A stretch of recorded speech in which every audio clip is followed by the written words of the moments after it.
As one of Hoffman's assistants, Perkin performed experiments for this endeavor. However, Perkin accidentally discovered the organic compound aniline, which, when manipulated, produced a vibrant shade of purple. Perkin, along with his brother and friend, refined the process in secret to incredible success, producing a color to die for. What's happening, guys? Welcome back to our channel. Sometimes things don't go according to plan, but every now and then, it's just for the better.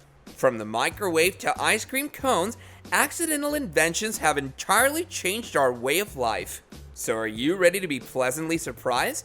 Let's dive right inside accidental inventions you can't imagine your life without. Number 12, matches. In the early 1800s, British pharmacist John Walker would routinely prepare medicines using wooden sticks to mix the chemicals together. One day, he noticed that one of the sticks had some substance on it.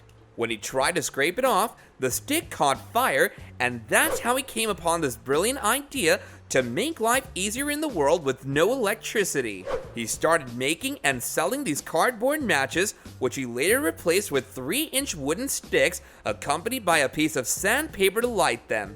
Walker humbly decided not to patent his invention because he believed it would be easier for him to benefit humanity this way. Matches soon became popular all over the world and are still a useful commodity today. Number 11, Teflon.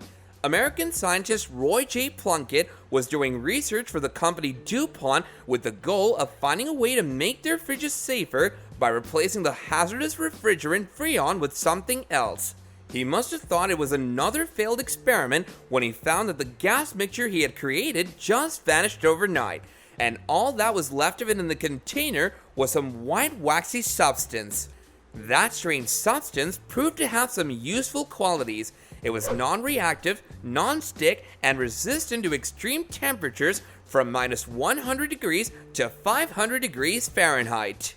In 1941, DuPont patented the invention that we all know today as Teflon. Number 10, potato chips.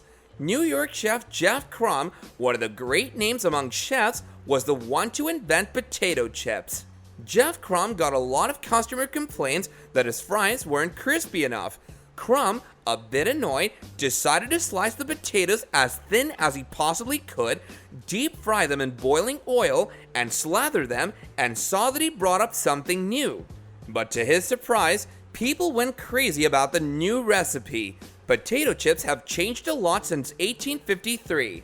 Today, they come in over 200 different flavors, from the classic sour cream and onion to some pretty bizarre ones like wasabi ginger. A Californian woman named Laura Scudder was known as the potato chip queen because she was the first one to come up with the idea of putting potato chips in packets. Number 9, ice cream cones.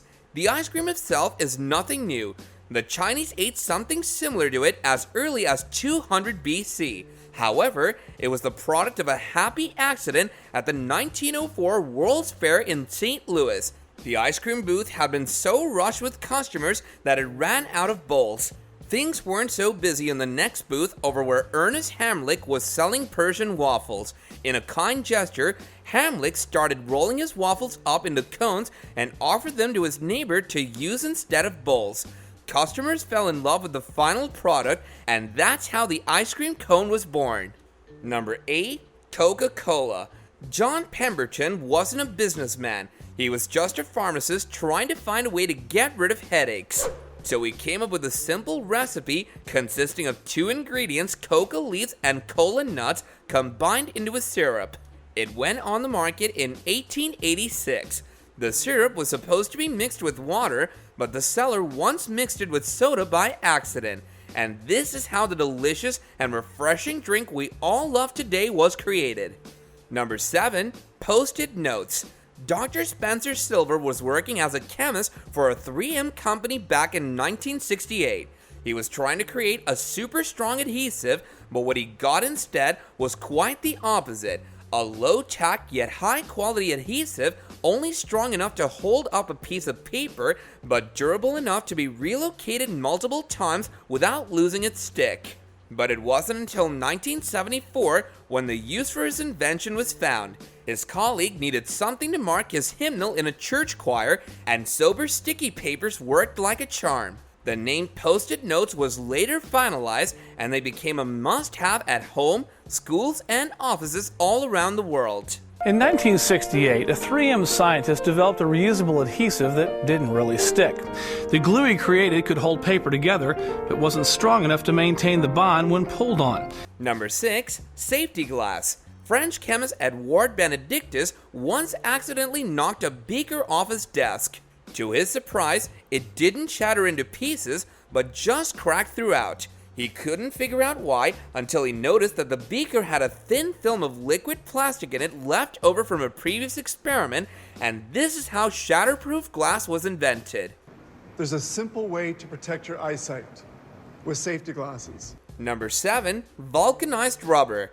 A young scientist named Charles Goodyear was trying to improve the quality of rubber, which wasn't so durable in the 19th century.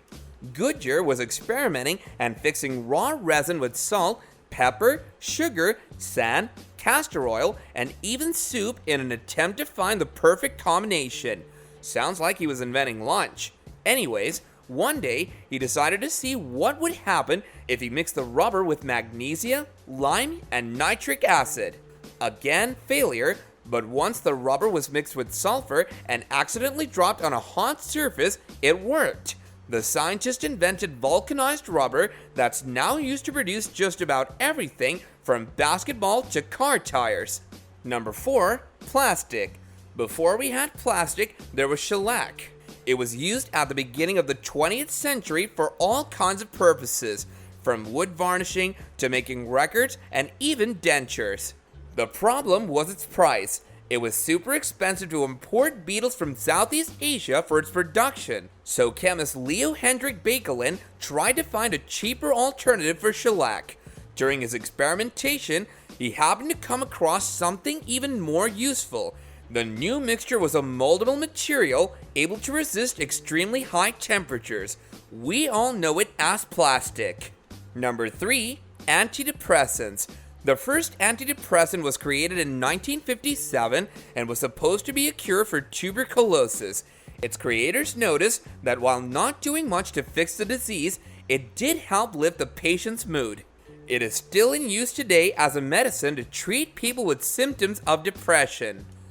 In the 1950s, the discovery of 2 new drugs sparked what would become a multi-billion-dollar market for antidepressants. Neither drug was intended to treat depression at all. Number 2. Implantable pacemaker.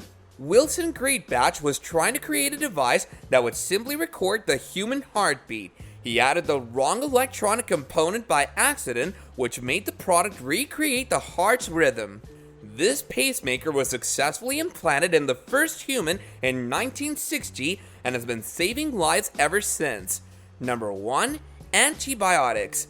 Scottish scientist Alexander Fleming's laboratory was always a mess. Beakers and papers all over the floor, a desk full of petri dishes with different kinds of bacteria. One day, the scientists found mold in one of the petri dishes containing the Staphylococci bacteria. The mold had formed a sterile shield around itself, killing the bacteria in the dish. Fleming, intrigued, decided to further study the properties of this fungus. Later, he received a Nobel Prize for the discovery of penicillin in 1945.